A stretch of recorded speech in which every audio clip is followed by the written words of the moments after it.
Afternoon, everyone. You all good? Yes. Fantastic. Good to know. Good to know. Welcome to the Edinburgh International Book Festival this afternoon. My name is Teddy Jameson.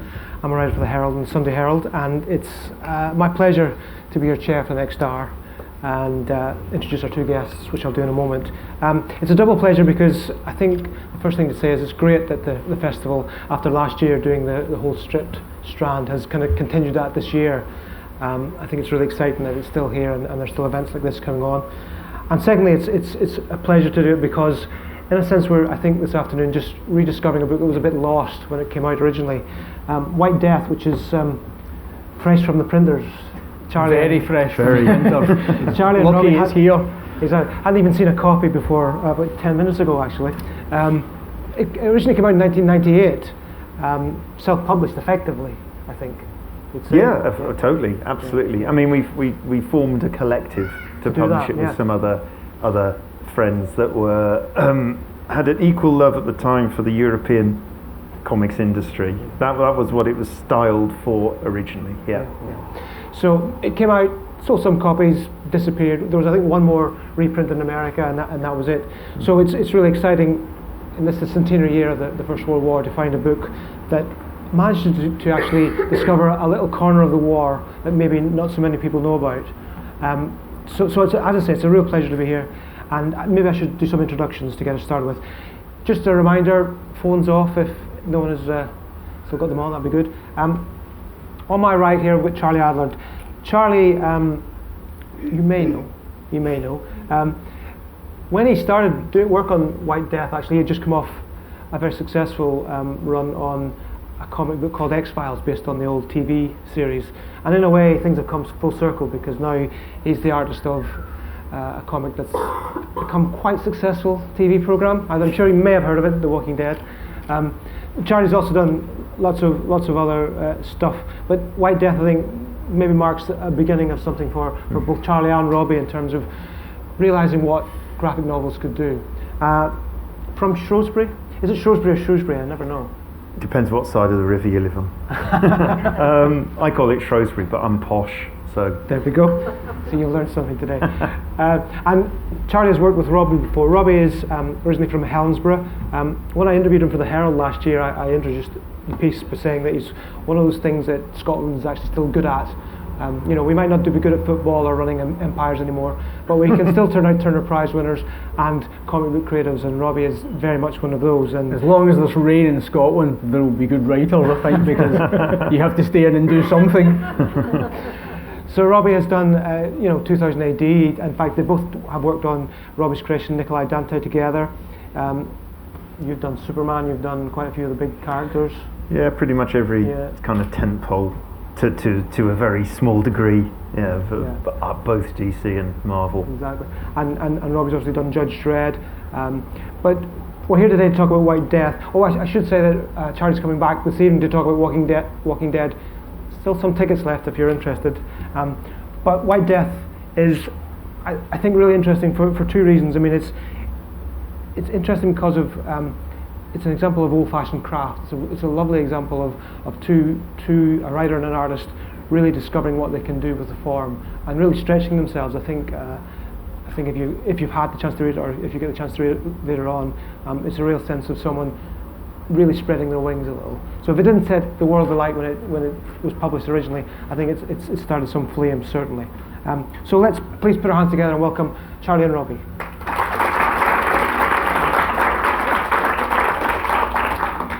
You can see some images from the book above our heads, and the format today is I'm going to have a chat with our guests, and then at a point I'll open the floor, and you're more than welcome to talk and ask anything you like. But we'll specifically talk about White Death. We'll talk about the history behind it and the historical events it covers as well, if that's okay. But I wanted to start off with just asking, how did you first meet the pair of you? When did you first meet? Can you remember?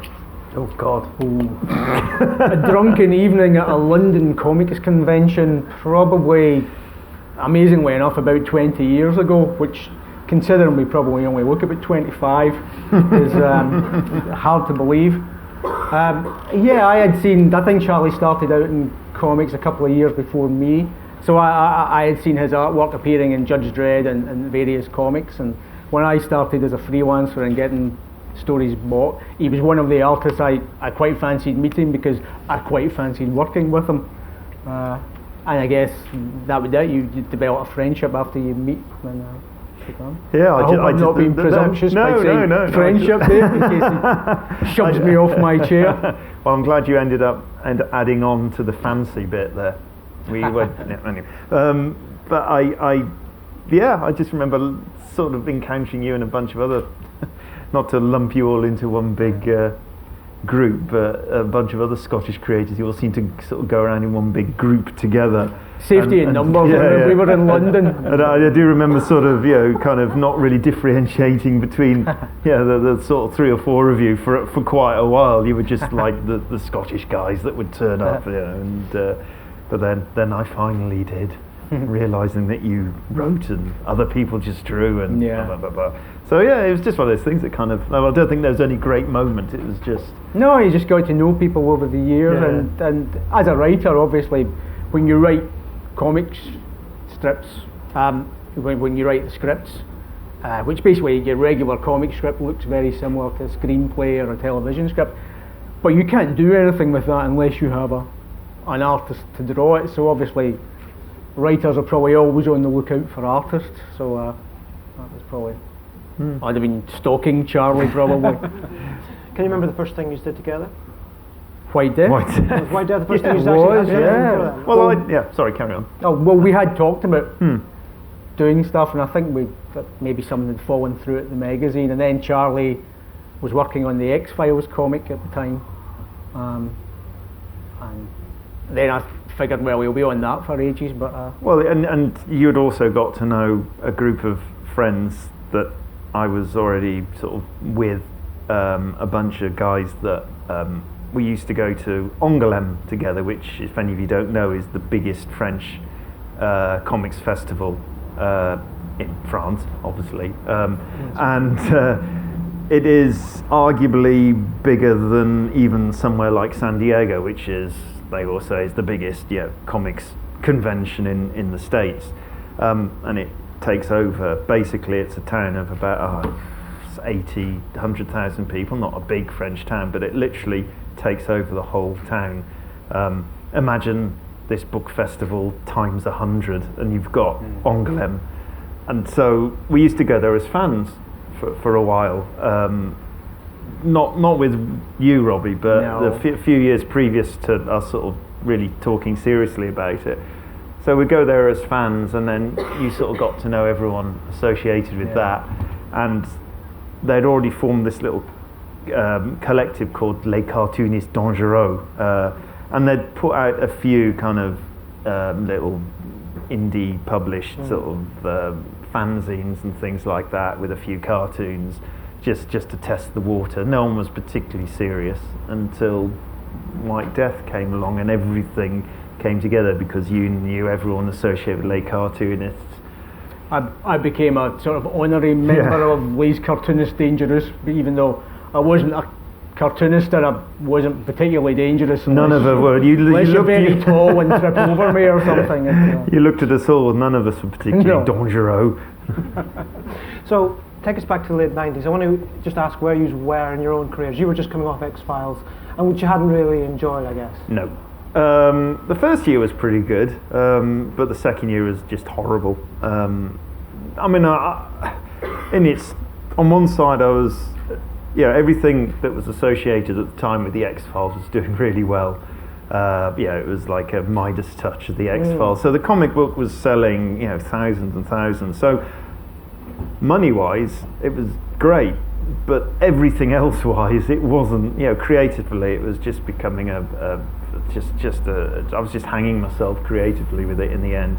So by the time I left the book, I was just so disillusioned with the whole process. And I also found that even though the book had sold, hundreds and hundreds of thousands throughout my 2-year run on it, I realised that the only people, I thought I had a bigger cachet within the industry in terms of name, and I thought I'd easily just jump onto the next, some other project from Marvel or DC. it didn't happen, because I realised that the people who were buying all these comics, all these X-Files comics, weren't comics fans, they were X-Files fans. So they're going to the comic shops, just literally picking up the X-Files and exiting as fast as they could without looking at anything else. So I almost went back to square one. So it was even more disillusioning to come out of something like that thinking, oh, I'm nice and secure in the industry, it's fine, and all of a sudden everything just went really quiet. So it certainly the elements of working on the X-Files bled into, ironically, White Death, and just wanting to do something for myself and wanting to do something totally different. You approached, I think, Robbie, just with the idea of doing something historical. Was that the idea? Yeah, I mean, all I had in my head at the time was, after the X-Files, again, I thought I want to do, and because of lay cartoonists, and because of suddenly the idea of doing something for Europe was kind of in my head as well, and I'd seen the European stuff, and that I was looking at that thinking, wow, this is what I want to do. I don't really want to do superheroes or anything, which seemed to be the only other avenue to go down, or going back and working for 2000 AD, as great as they are. It was like not exactly the world's greatest options. So I just started sort of thinking about ideas in my head, and I can't actually remember the actual moment I came up with the idea of wanting to do something with charcoal and chalk. I think I must have seen some other artwork, somebody else probably within the French market working in a similar material, and thinking, oh, it'd be great to really sort of do something with texture and form, and just really almost, I don't know, almost tactile, rather than that sort of very precise, black and white pen and ink sort of thing. And so it formulated, that idea was sort of formulated in my head. I had this image of the first 3 pages and the last 3 pages. I don't know where that came from, I can't remember, but I had that in my head, and a vague inkling that it would be quite nice for it to be set in some sort of war, just to suit the style I was drawing in, and that's all I had. And you brought along this idea. Yeah, well, I got a phone call out of the blue one day from Charlie to say, I'll just fancy working together on something, and I was thinking, oh, excellent, he's going to get me to do the X-Files and I'll get a share of the royalties. And then he said, yeah, no, there's no money and we just want to self-publish things. But have you got any World War I stories? And I immediately say yes, which, I always say yes when a good artist asks me if I have any stories about something. Well, in this case, I actually did, because probably not that long before that, I had watched a documentary on, I think, Channel 4 or BBC 2 about avalanches, and for one little snippet of the documentary, they mentioned that in World War I, on the Italian and the Austro-Hungarian front, which was the mountain regions between Italy and Austria, the opposing sides used to fire cannons into the mountains to deliberately cause avalanches to try and wipe out enemy troops.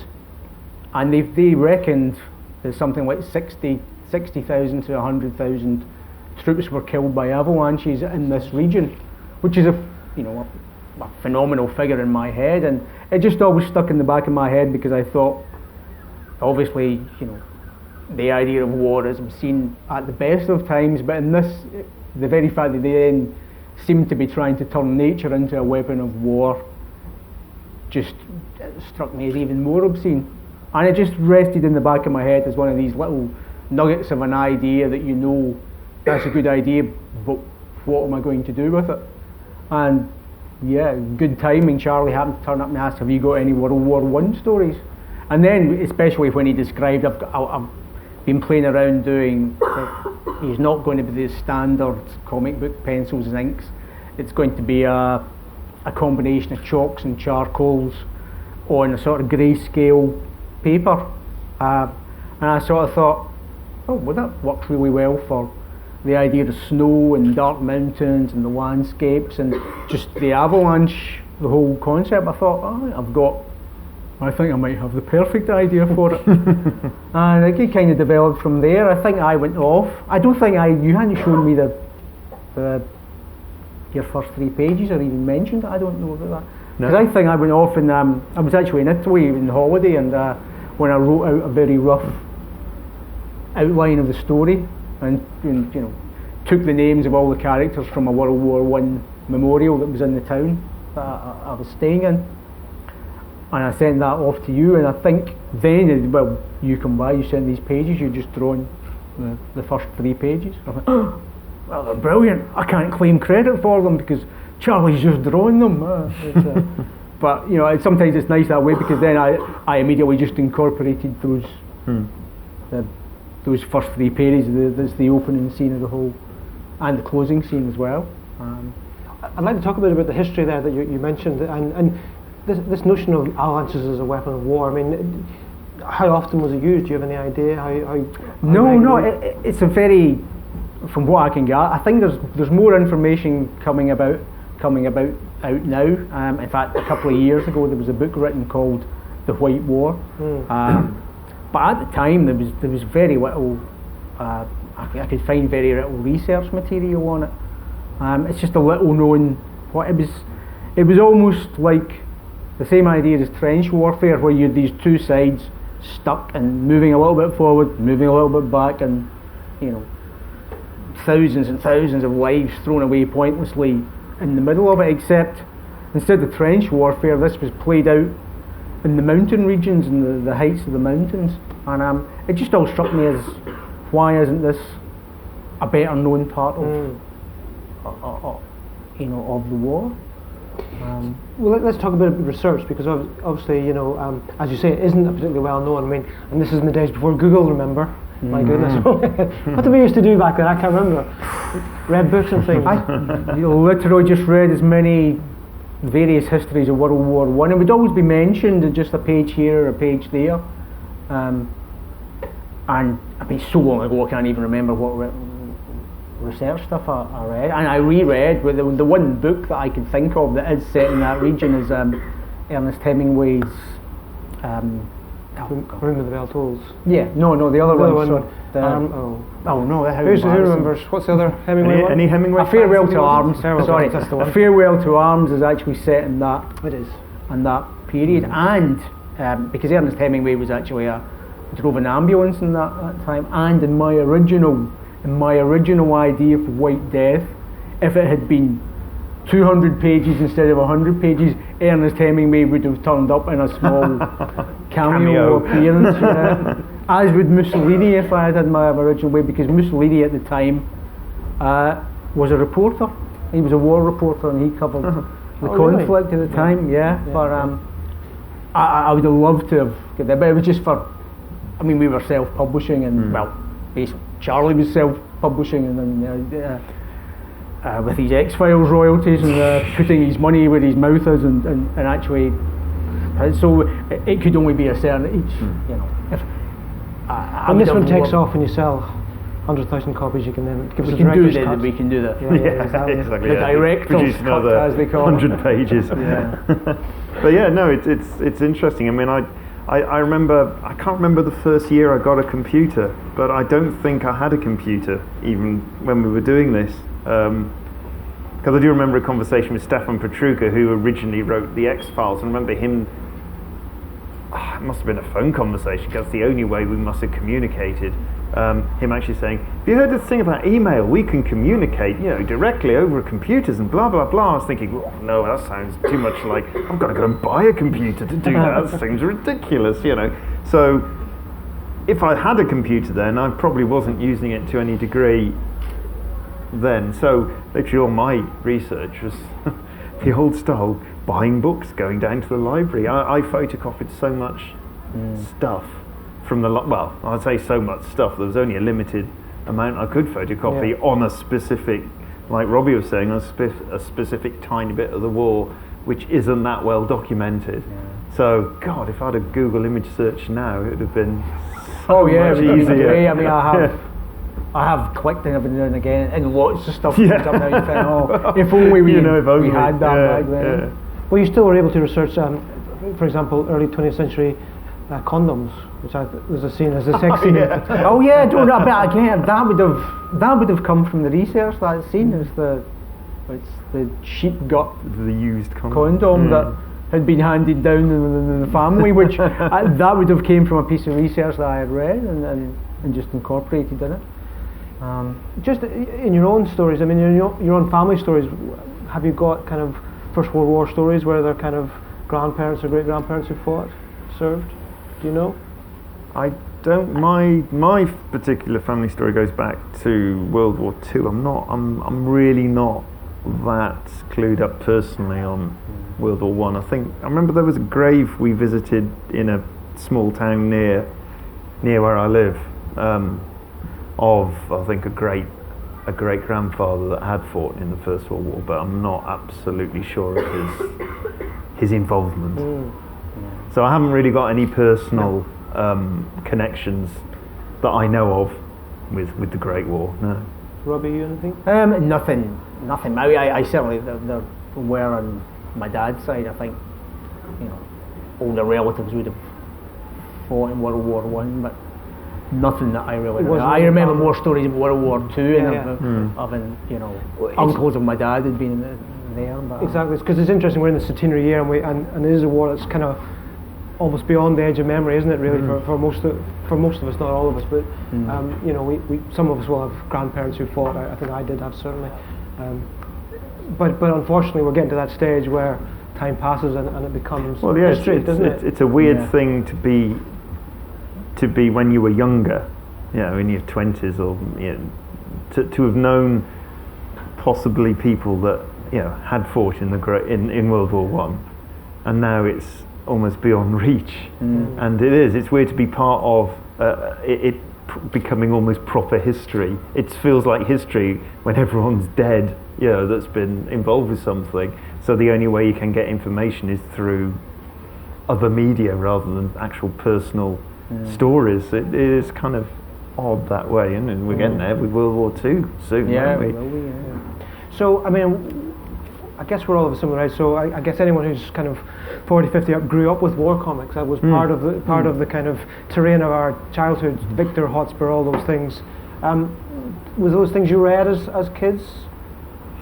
Or were you reading American stuff instead? I personally was reading a lot more superhero, Marvel comics. I do remember picking up the odd, those Commando comics, the little form, the DC Thompson ones, the format. I do remember, I don't know where I was, in some godforsaken Welsh seaside resort on those the penny, in an arcade, I don't know what they're called, the ones, you put your money in and it's on a shelf and the shelf moves and it pushes the money out. I remember winning enough money on one of those to buy a Commando comic, which were on sale, at the front of the shop where this arcade was, or whatever. But that was pretty much.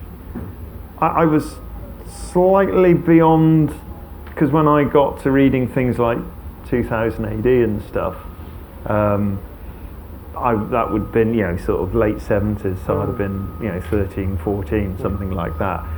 Just slightly things like Battle and the older action and stuff were just beyond my reach as a pre-teenager or whatever. I didn't really encounter those until I came to appreciate them much further down the line. Robbie, Well, I started reading things like the Hotspur, which wouldn't have been it would have been a mix of stories, from historical adventure, war stories, science fiction, contemporary stuff. Mainly adventure comics was what I started off reading, not solely war comics. Well, I asked because I'm wondering, because growing up I remember the Hotspur and Victor. It was quite jingoistic, it was quite imperialistic. I'm wondering what kind of responsibility you felt coming to tell this particular story. A kind of responsibility to history, I guess, in terms of how you approach a subject. You're not talking about science fiction, it's not in the future. This happened. I mean, not this story because it's fiction, but these events happened. Well, I think it's quite. By the time we came to do White Death, I think it was almost fairly distasteful to do a fun war story. Yeah, so. We'd now gone through, the Oliver Stone Vietnam films. We'd seen, and obviously Saving Private Ryan was a bit later, wasn't it? But it just seemed like the only war film you could, especially films and TV, the only war thing you could do was to decry the war. First off, you could not do Kelly's Heroes anymore or something like that. So I think that was very much in the back of our minds when we're doing White Death. Was to do it had to be our version of War is Hell, which was probably one of the reasons that we set upon this little known part of the war, because for me anyway, I was thinking, how are we going to do this? How are we going to tell our version of how bad World War One was? Because that seemed to be the only option, and looking for a way to. Was that intimidating? Yeah, it was. Well, because I just didn't want to. We just didn't want to go down. Yeah, I don't want to do another Platoon. Everyone's seen that. Everyone's seen that sort of. You don't need to retell the same kind of story similar to that, but just set in another, in another war. That's just. It's just. Yeah, people have seen that. They don't want to see that again. And at the same time, you don't want to batter somebody around the head with the moral as well, which would be equally as bad. Yeah. So it was getting the balance right. It's probably one of the most intimidating things that we probably set out to do. Yeah, I'd probably feel more intimidated now that I'm older, and I tend to think more of the stuff. Back at the time, it was like, let's jump into it. Yes, you feel the responsibility of try and get it as historically accurate as possible, and to try and portray the characters as realistically and not portray them as most comics tend to work, as like superhuman or science fiction, to portray them as real living, breathing human characters. And I certainly felt that, but obviously you realise immediately, I didn't fight in World War One. I've no actual experience of warfare, but you just hope as a writer that you can empathise and you just try and do your best and bring it to life. And partly some of my favourite scenes in it are actually the smaller character scenes, where hopefully we do bring the characters to life and make them, I like to think that you care what happens to them, and it's all, it's as it carries on. It's probably the first, I shouldn't say this, I was going to say, it's probably the first story I've ever written that doesn't really have a happy ending, or a lot of times when you're working in comics, but certainly the stuff I was doing before that was science fiction orientated, so this was a chance to do a real story set in the real world, and just a story that I kind of hoped you could tell in any medium, if it would hopefully make a good novel or a good film or a good television show. We just happened to try to tell that story as a graphic novel, which probably, we weren't even calling them graphic novels back in those days. It was just a comic book. Yeah, exactly. Yeah. I don't think it's really going to be a surprise to you that it doesn't end well. There's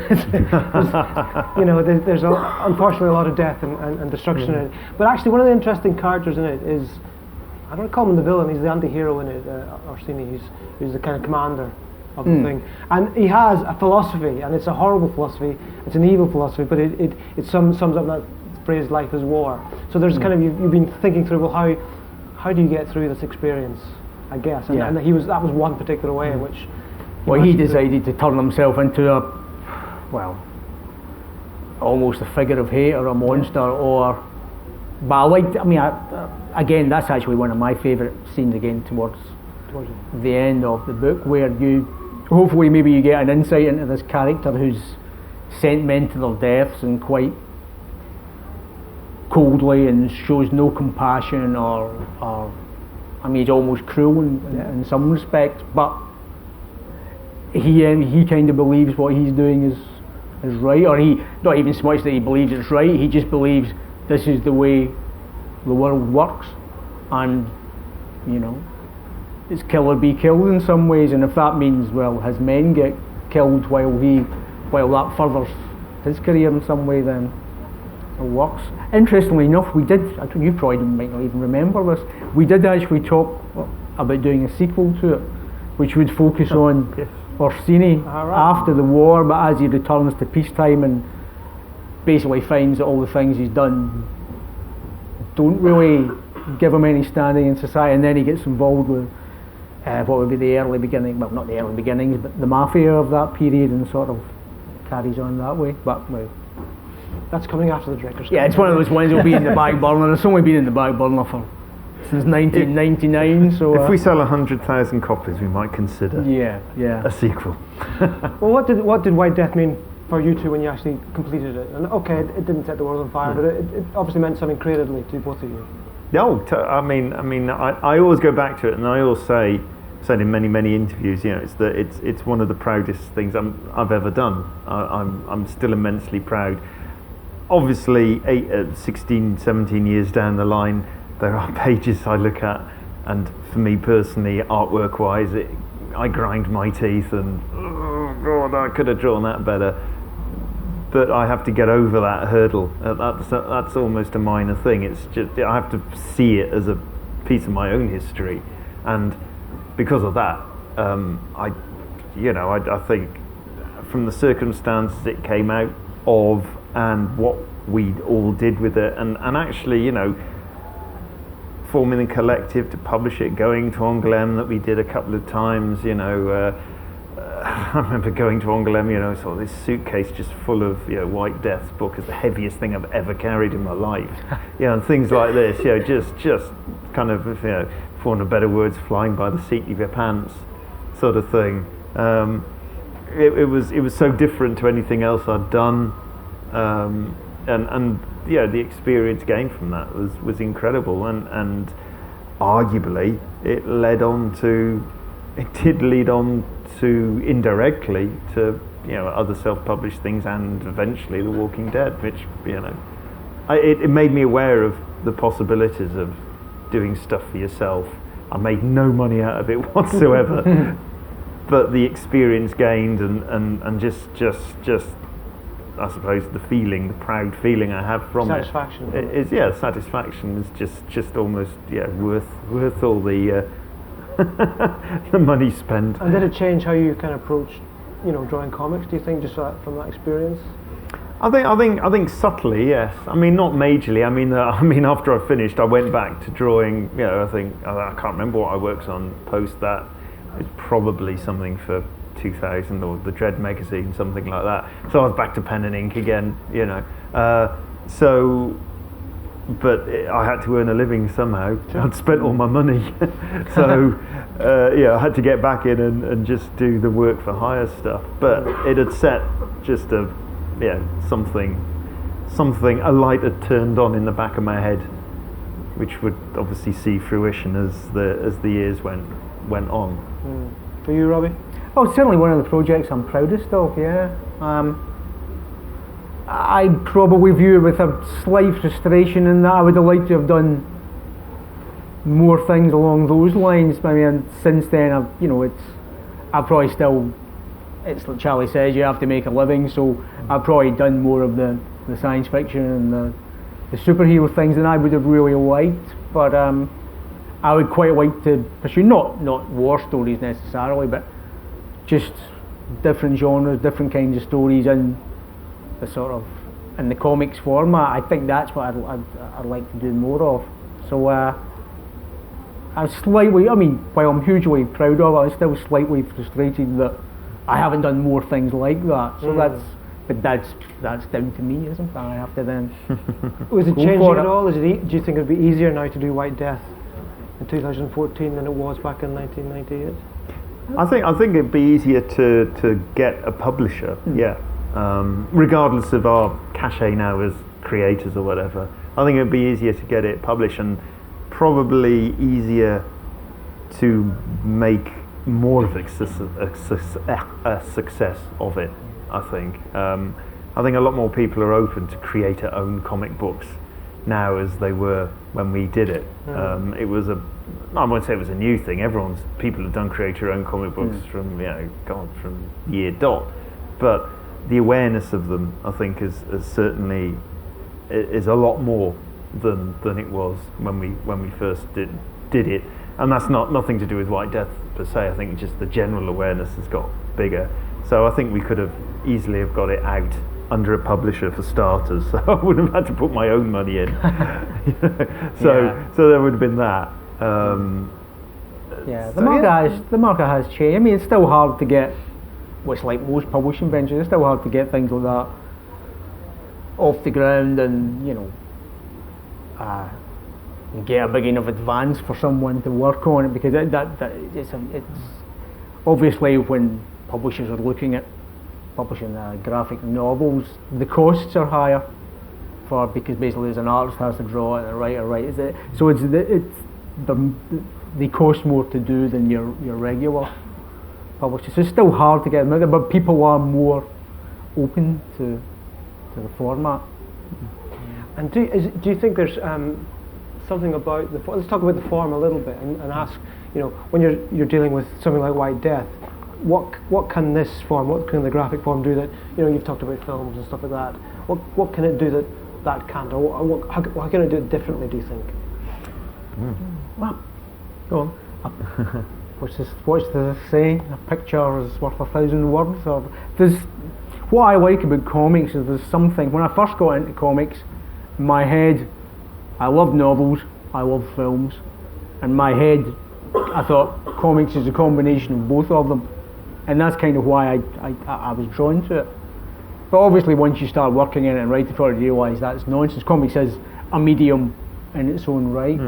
And I just feel there's something powerful about artwork that, rather than photographs or anything else. There's something about, Charlie drew that in a style of artwork that nobody else draws like that. That's Charlie's own drawing. So it's a very personal thing that's been put on the paper. It's as personal as someone's writing style. Or I'm probably not explaining it very well, but it's just. I think there's something that could be quite evocative about the artwork that you don't get in other mediums. Well, it's an intangible thing, isn't it? It's like one of those, when you get a combination of great writing and great artwork, and obviously the best comic books are of both. If you get a brilliantly written comic book that's badly drawn, or a badly written comic book that's brilliantly drawn, it doesn't work. It doesn't work as a comic book. It's as simple as that. So you need both. And it's a hard one to answer where the combination of the elements sort of make it work. But when they do, it's you can easily put it on a pedestal as much as the classic novel or a classic movie, which I suppose are the two. On either side, sort of this balancing act, and like Robbie said, the comics are kind of weirdly in the middle of both of them, but yet are a medium onto themselves. And as much as when I'm working, I'm seeing it almost as a movie in my head. I also appreciate the fact that it's not a movie as well. Listen, why don't we throw it over to the audience? There's a microphone, I think, which will come. If you want to stick your hands up, anyone got any questions? One at the back there. What was the European reaction to it, if any? Initially, we printed, our initial print run was 1,750 in English, the same in French. And we sold out in France. I think we sold about 300 or something, and I can't remember now. We never sold out ever in the UK US market. It was, which I knew. I knew we were going to have more of a struggle convincing Americans that this was a viable form, in their superhero saturated market, rather than Europe, which were obviously, you go to Europe, like say, in Angoulême, and every genre there has an equal chance of being successful, which was an exciting prospect for me, especially a guy that was brought up on Marvel comics per se, and all I could see were that was, well, it still is pretty much in the American market. You know, if you want a successful property, you've got to draw somebody in spandex who can fire rays out of their hands or whatever. So yeah, I wasn't fooling myself. I knew White Death was not going to work primarily in the American market. So, and it'll be interesting to see after this print run how well this one does in the UK and the States, and how well the Delcourt version does in France. I'll be asking Delcourt soon what the numbers are. Yeah, I'm and always just scared. comparing. I'm always scared to ask that. But it was always very well received critically. It was But it was never a bad review. But like I said, it was done with the French market in mind right from the get-go. So, you know, it is skewed towards that market. So and we were sort of right to do it that way, because it did. It worked a lot better over there. Bizarrely, it hadn't sold to an Italian publisher yet, though. No. It's the obvious people to sell it to, and no one's. We've had a couple of people sort of, haven't we, emailed over, but it's always sort of just dwindled out. Whether we didn't pursue it enough, I don't know. No, I don't know. It's one of those things. This question here in third row, sorry. How long have you been practicing art? Oh, ever since I was about 7, 6 or 7. I remember my dad bringing home. I was probably about, I think it's 1972, something like that, 73. I remember my dad bringing home the first issue of Mighty World of Marvel, which was a British reprint of The Incredible Hulk, Spider-Man and the Fantastic Four, but done as an anthology and in black and white, and done primarily for the British market. And I don't know, something in me just was hooked into that, and ever since. And I think I was drawing before that, but I didn't know. I was just doodling like kids do at that age. And then, but after reading that comic book and consequently getting the next issue next week, and buying it weekly after that. All I ever drew after that were comic books. I'd set my sights, I think, at that age. I remember saying about 8 or 9 that that's what I wanted to be, a comic book artist, and I've hardly deviated from that path. Fine art didn't interest you? Well, I did go to art college, and I studied film and video at down south in Maidstone. I did an art foundation course. You know, if you're going to go to art college, you're advised to do the art foundation course. And I remember leaving school, still wanting to be a comic book artist. Went to art foundation course, suddenly introduced to because obviously you do the art foundation course, you're introduced to virtually every single medium that there is at the time. So, you know, painting, sculpture, printmaking, fashion, I don't know, and others, I can't remember now, but I did all those, and suddenly it just opened my eyes to various other possibilities, and I got really into, I've always had a love of film, so it was quite easy to sort of get into the idea of being a filmmaker as well. So I did dabble in that for 3 years, and post that I moved to London for a bit, and that's another story. But I was interested, but I just came back to comic books in the end. It remained with you then? Yeah. I once I got back into it, it was almost like, why the hell did I ever decide to do something else? But There's no embarrassment at all? Go back to... Yeah, just because we grew up in a culture that, until very recently, does look down on the form. Yeah, no, I never, in my own little sort of tiny little life that I had, no, because I knew, in the end, I knew I was good at it, and I was better at drawing comics than I was at anything else I've tried to do. So, in the end, it was a kind of a no-brainer. And no, I didn't really consider the fact that it was, sort of beneath me or whatever, even though after coming out of, a fine art, filmmaking course and all of that, the high intellect that entailed, no, it really didn't, it wasn't an issue. I just remember thinking, well, this is what I'm best at. And I'm a geek. I loved it. There was a question, I think, fifth row there, just right in front of you. Hi, can you hear me? Yeah. My grandfather was wounded in the White War. I wondered if you ever had the opportunity to talk to any of the men who'd fought in that war before, when you were doing the research, or even after the publication of the book.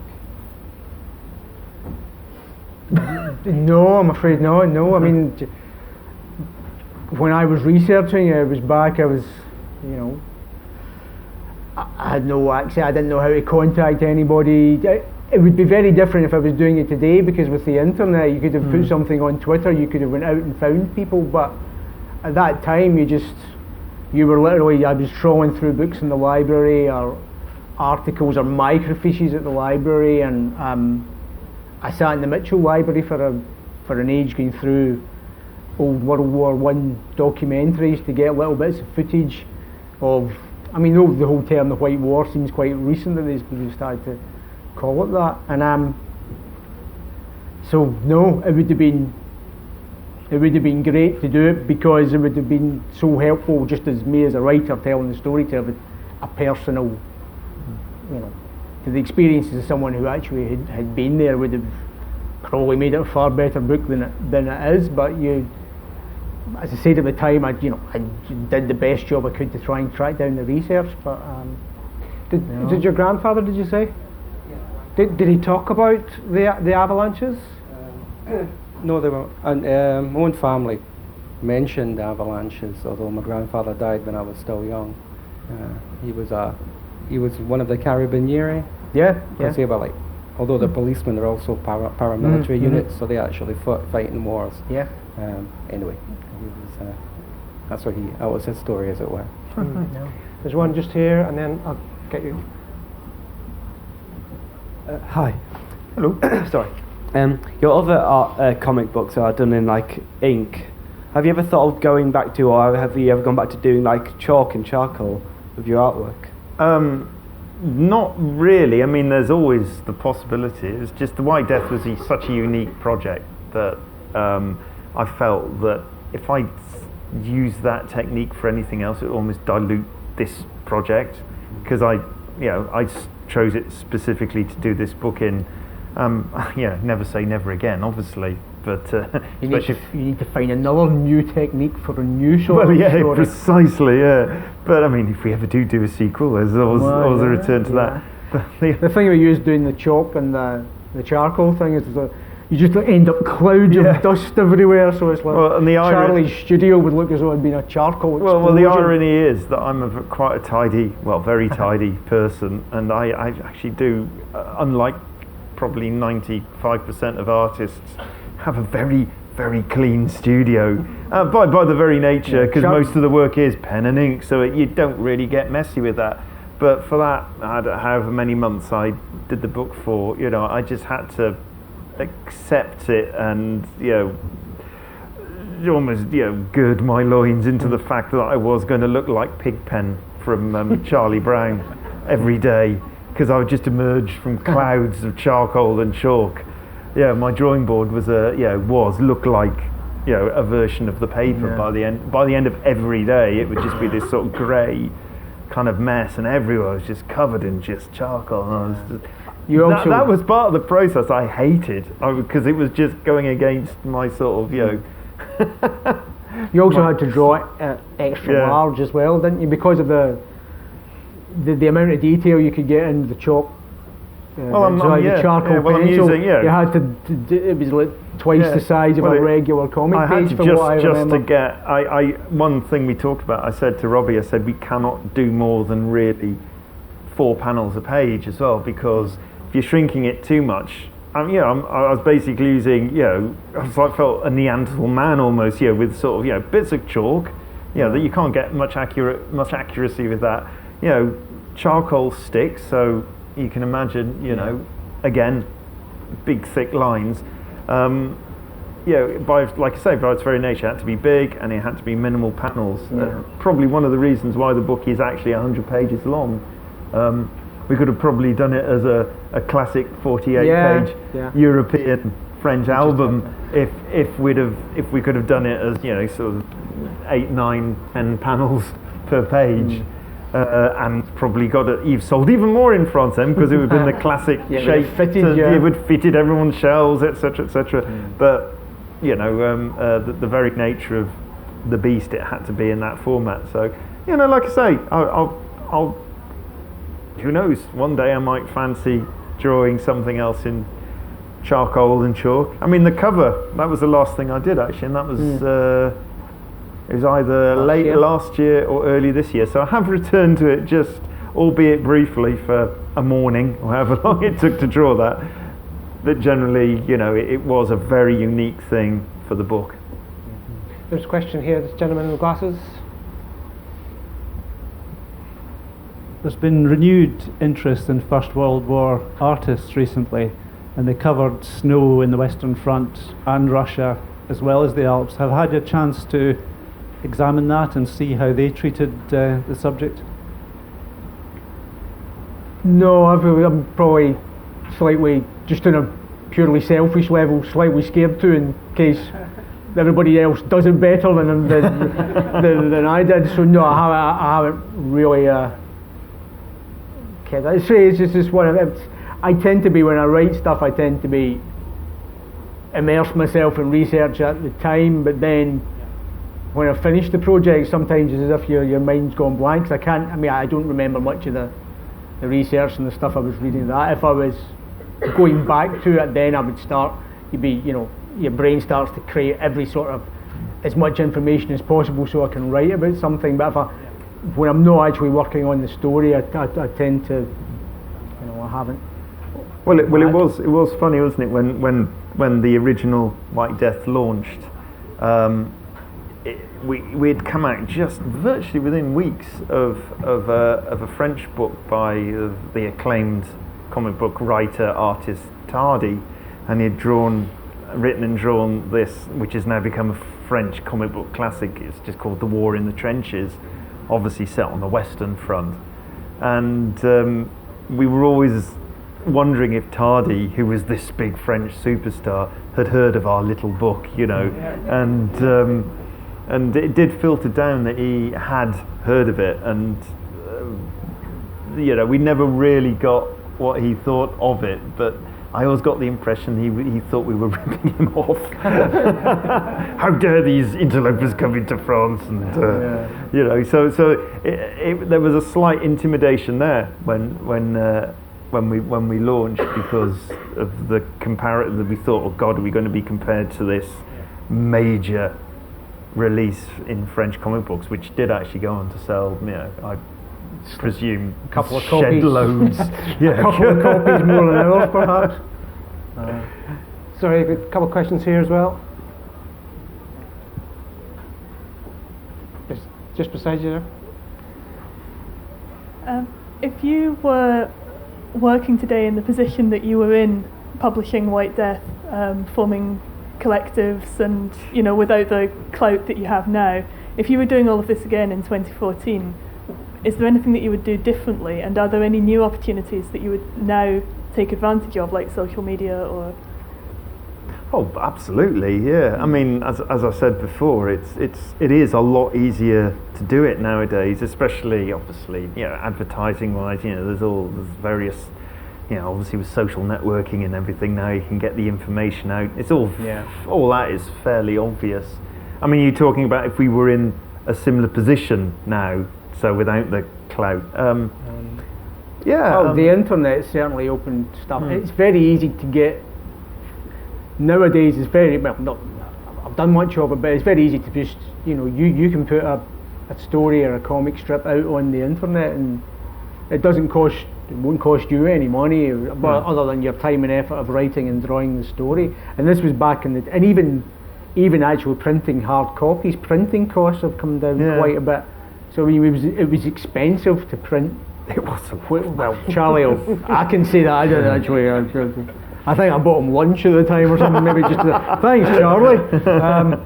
But money well spent. But even printing costs have come down. So I know. I mean, there are quite a few people self-publishing stuff, and it's very professional looking in terms of printing and the packaging. But it's much cheaper than it would have been back, in 1999 and 2000. But the internet is, if you're writing or drawing comics, it's the best way to get it out there, because really you want people to see your stuff. I mean, who knows? We could have.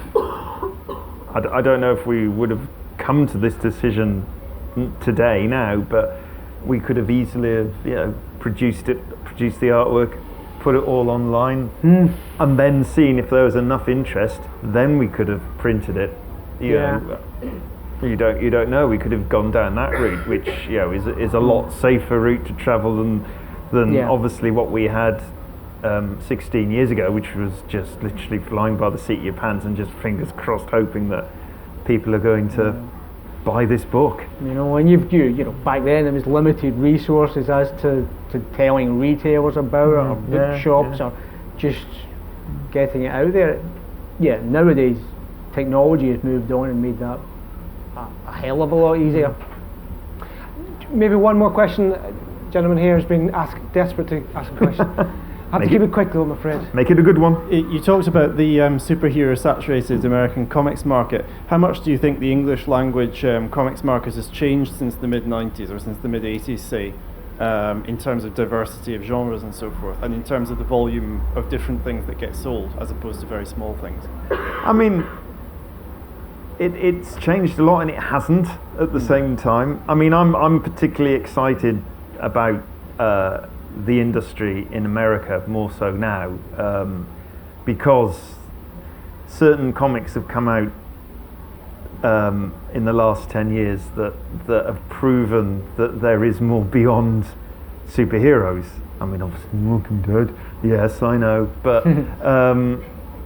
that there are certain other comics, and at the risk of appearing to be the company man, the majority of them have come from Image. And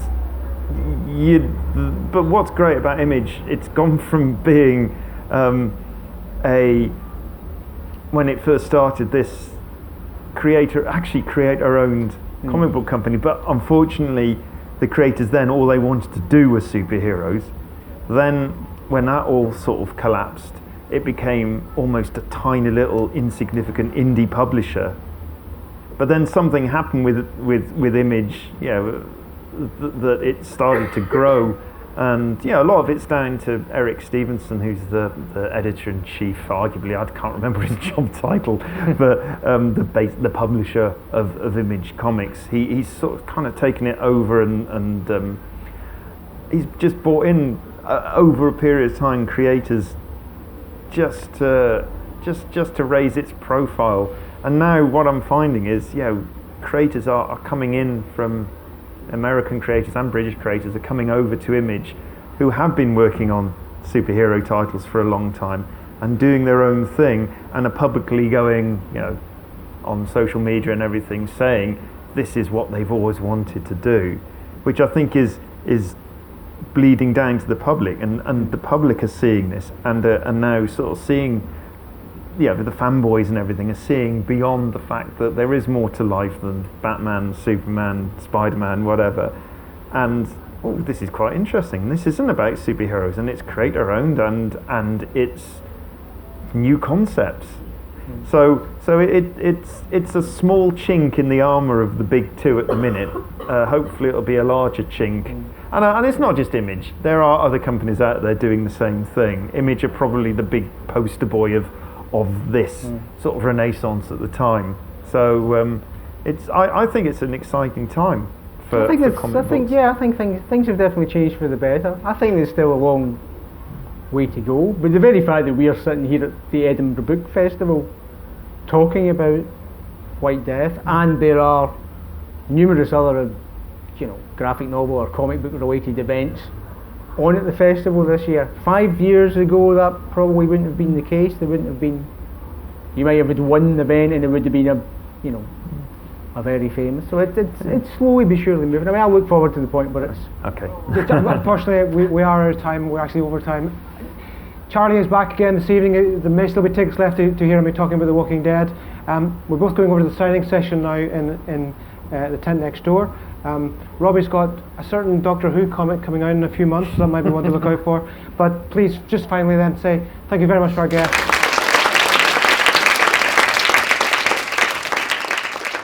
I've really enjoyed it. I've really enjoyed the book festival this year. I've been to a couple of things already, and I have a few more things planned. And in fact, I'm coming to a couple more of the graphic novel events today. I thought it was very interesting, and I've been to art college myself, so I'm kind of interested in the art side of it. But I was also really interested in the fact that the writer and the author basically, did it themselves without a publisher, and I thought it was quite inspiring that they were, willing to do that. And I think it's come out really well, and I love the charcoal and chalk artwork. I just enjoyed the thing as a whole, actually. It was a good event, yeah, and it's actually made me more likely to read more graphic novels work by them. So I think it worked. It was entertaining, yeah. Really enjoyed the book festival this year. It's had a really good diversity of things. I've been to 3 completely different events so far. Been excellent. It's very interesting. Yes, I really enjoyed it. Yeah, it was a genre, the sort of comic writing, comic book style writing, although obviously this is not a comic subject, which is rather new to me. And because it's about the First World War, that was really what attracted me to it. And a part of the First World War that wasn't very well known about, the war in Italy and the Alps. So that was what was interesting. Yeah, so I came at the last minute, so I knew nothing about what I was attending. And so again, I knew nothing about comic strip writing.